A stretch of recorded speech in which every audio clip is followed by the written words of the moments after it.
Guys, welcome back to my YouTube channel. Maita basa nekudzoka. Saka nasi ndichange ndine microphone because ndichange ndichinyanya kutaurisa ndikuchiona ndisingayasonzwike. Nachida kuisa inonzi microphone pahembe pamba ndikunzonge isiri kunyasoshanda ndakaisa pahembe. Saka ndangoti zviri nani kuti ndingoibata. Saka semaverengera maita title nasi ndichange ndichikudza 5 Zimbabwean books that I would recommend. Saka video ndikuitira kuti tingo appreciate ma Zimbabwean writers authors because of course pinonganyora bhuku Zimbabwe income yaonowana yakatosiyana ne income yaonoona kana uri kunze kwenyika. Plus kuZimbabwe zvinongoitika zvisiri fair. Ini ndakanyora bhuku rangu, munhu wani akangoritenga anokwanisa kuprinta macopies akawanda, then iye ndiye anokwanisa kutotanga kuita profit than munhu wacho anenge akanyora. Saka unopedzisira wakuona kana kuti bhuku rako rakutotengeswa kumastreets kwese for a cheap price. Saka anenge ari ma1. Saka sa video ndingo appreciate ma-authors emuZimbabwe. Saka nasi chake ndikupai 5 Zimbabwean books that I would recommend. Ndangora muchidzokoroza, but anyway, the 3 of them are Shona books and 2 of them are English books. Saka pa 3 Shona books, saka Shona, then pa 3 Shona books pane 2 andisonyasopa in detail, but ndirango explaina futi zvinoitika futi kuShona. Saka kuShona kune like 2 categories. Ndingadedze ndichidaro here kana kuti. Saka rekutanga category inonzi Shona yechimanje manje. Saka Shona yechimanje manje ndio Shona neichitaura panapa kuti dzimwe nguva ndinomixa mawords echiShona kana dzimwe nguva mawords andoshandisa has eShona chaiwo chaiwo. Unge mawords acho anenge akangogadzirwa nekuti tanga tave tave modern world, like bicycle andikanyoti tanga tano world yechimanje manje ane mabicycle, ukaona futi pane motokari aizi Shona yechinyakare stereke. But mawords echinyakare anenge ari very deep. Unongochinzwa zvinhu zvakaita sana namambo chichi zvekudharadhara. Saka rekutanga bhuku, then Shona yechimanje manje ndio anoichitaura yechinyakare deep Shona ine mawords mahombe kana kapura kudai. So kana kuti anenge achitonetsa kubatanidza kuti ma1. Saka rekutanga nderechinyakare randakaverenga rinonzi Pfuma ndeyemaoko.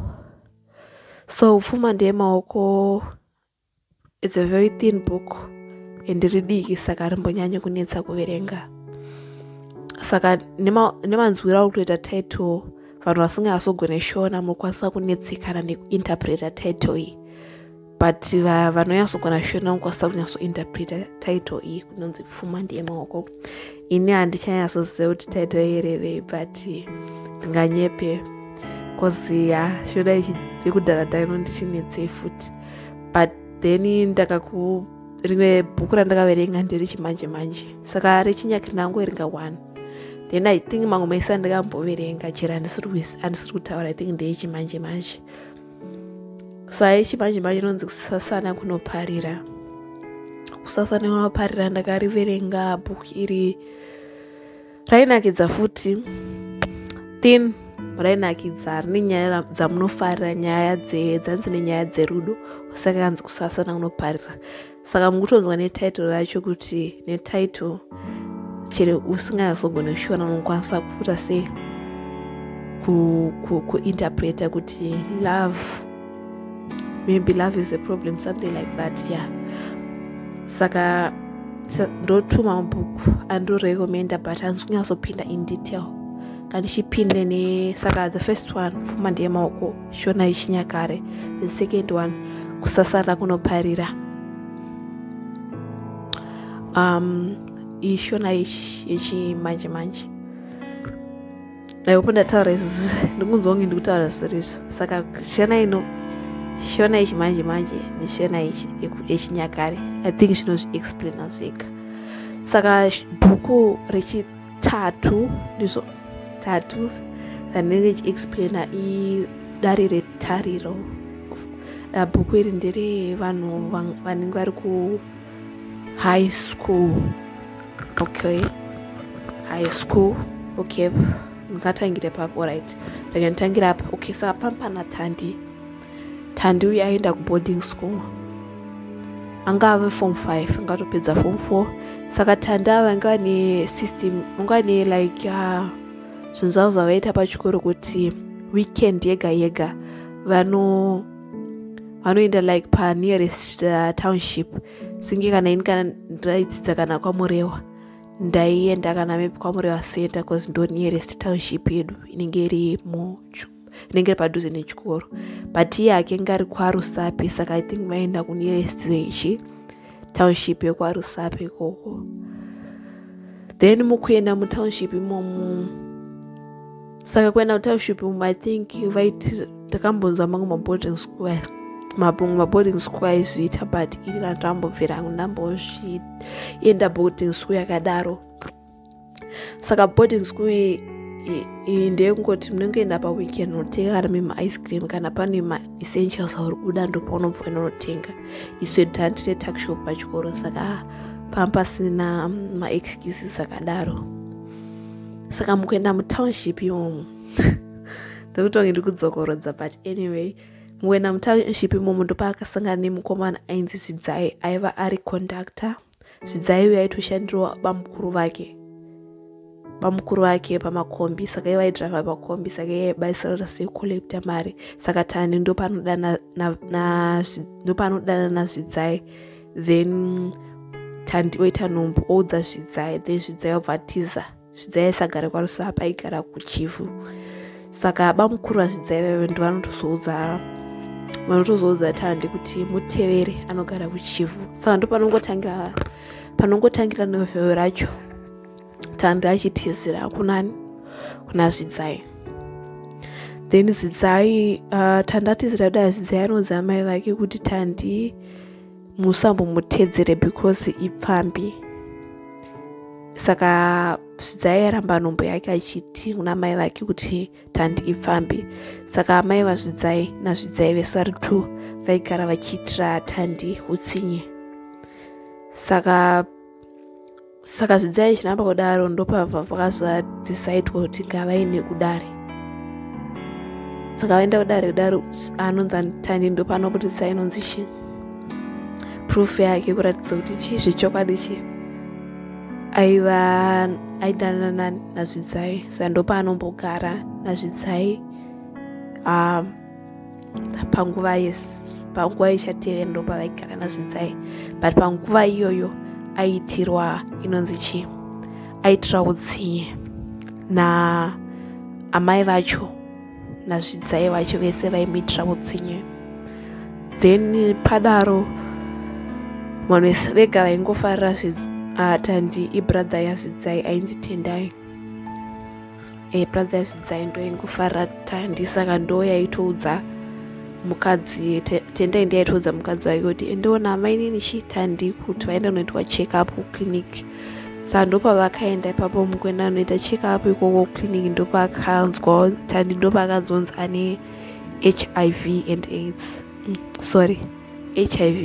HIV ndo yekuti unokwanisa kurarama kwemakore akawanda, but kana wane AIDS unokwanisa unenge wapadhuze nekufa. Saka ndopanonzonzi ane AIDS. Zvinobva zvatoita wese. Mai vaTandi vanga kutonyanya kumuitira utsinye. Zvidzai ndopaakabva atiza futi pamba achitoona kuti yowe musikana wechete kamuitira utsinye zvakadii haasi kumbobva pambapa. Saka Zvidzai ndopanotiza, asi Zvidzai futi anga atone AIDS futi, saka anototiza futi neAIDS yake iyoyo. Tandi achingoitira utsinye. Ndinotombochemedza novel, saka ndopandisinganyatsofarira novel because ndononge vanhu vachisikana all the time tisunonge kungodzvanyirira saka ndozvanga ndangotsvanyira kuti naiti aidi kungodzokera kumba kwavo nai vedu veye pane kuramba achitambudzwa zvakadai.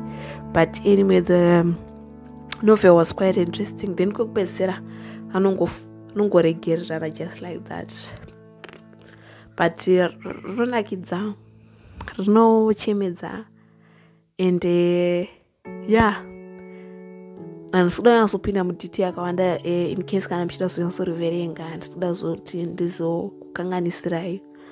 But yeah, bhuku iroro dare retariro zvinongore kuti dare, it's something like a court, maybe a court of hope. Saka ndakati yeah, dare retariro, I would recommend ibhuku rechimanje manje. I hope that explain zviripo. Then the other one, The Sun Will Rise Again. That bhuku rinonyasondinakidza singaite.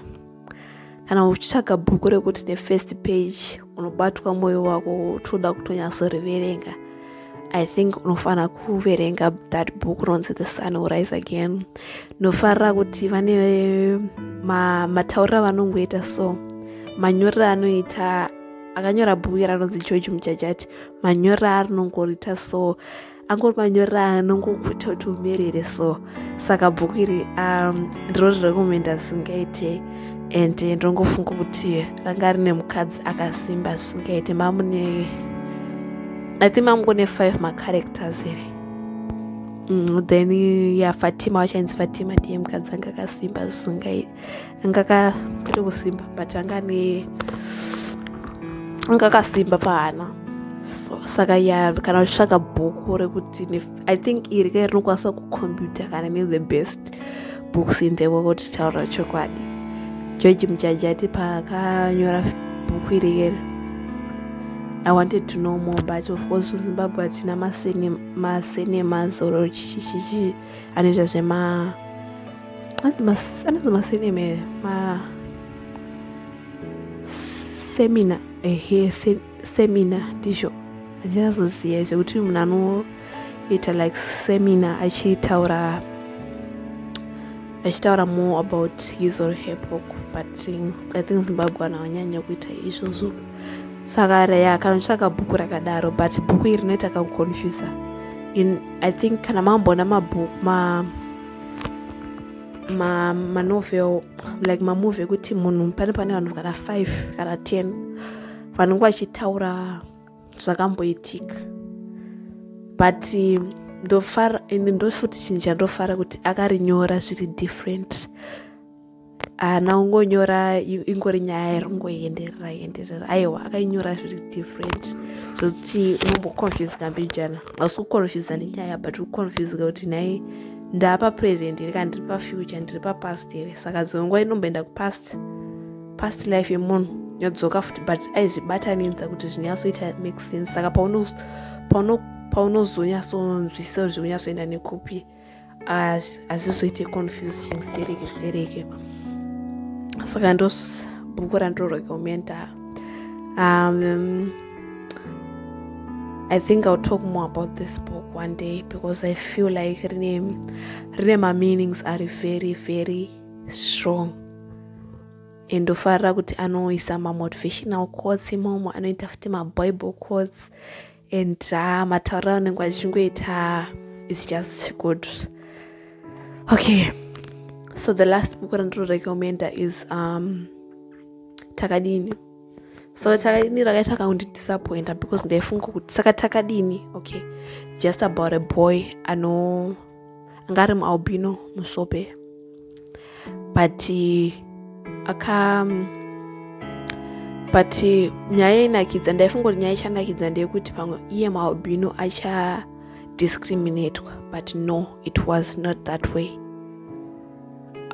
Hazvina kufamba saizvozvo, but zvakangoitika ndezvengoti amai ava vakazvara mualbino vanga vari mukadzi wamambo, mukadzi wa someone who is high, maybe chief, something like that. Saka paunozvara mwana uya vanhu vanoshamisika kuti yowe asi akachitere kwanza uchitera ndangoti uchita asakachitere nema like masoja echirungu like madezi anyorwa bhuku I think ndopanga pangu paitwa chimorenga chichi but then vamwe vataiva pamwe muchi then saka vanhu vanomboignora kuti pamwe zvinongoitikawo kuti mwana kana achibva kunozvarwa achiri muchichichichi anenge akanyanya kutsuka then kana akuzokura uzotanga kuitawo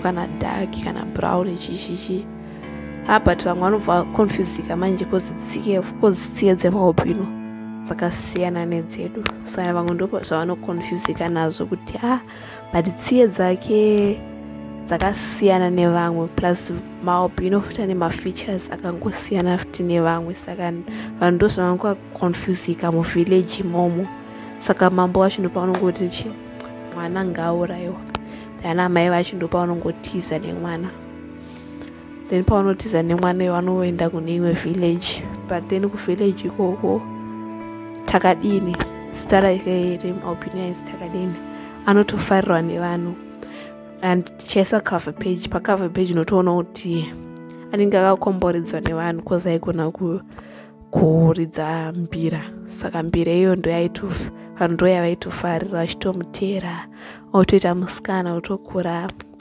it was just pekutanga ndo pazvinonakidza uchinoti vanhu vachiite kune mwana uyu vanhu vachaita sei nemwana uyu pekutanga like half of the book pazvinonakidza but kwekupedzisira it's just a simple story vanhu maacceptera vanongomita mobino chichichichichi saka I think ndo pandopedza panapa kutaura kunondinesa mbijana I think izvi zvinotobatsira kuti ndinyanye kutaura but anyway ndo maperera neta video rinori but the most book randinototi that I would recommend my number 1 is The Sun Will Rise Again. The Sun Will Rise Again anonyatsoexplain ndonyatsoziva but ndingatotore dzimwe like 10 minutes ndichiexplaina because it's rine nyaya dzakawandisisa stereki but harisitomborihombe but nyaya dzirimo imomo saka ndikuti ndikufunga kuita rimwe video ndichinyatsoexplaina nyaya dzisi dziri mubhuku iroro. But anyway guys, see you next week Saturday. I hope you enjoyed this video and please makangoona mabhuku, support our own Zimbabwean authors and then makazongoverenga mabhukusi andakurekomendai unokwanisa kuzongondipawo feedback unokwanisa ngocontacta tombotaura cause ndofarira kudiscussa kuti mariona sei bhuku iri kana vanga ichinakidza kana vanga isinganakidzi saka thank you so much and see you next week Saturday. Please like, share and subscribe.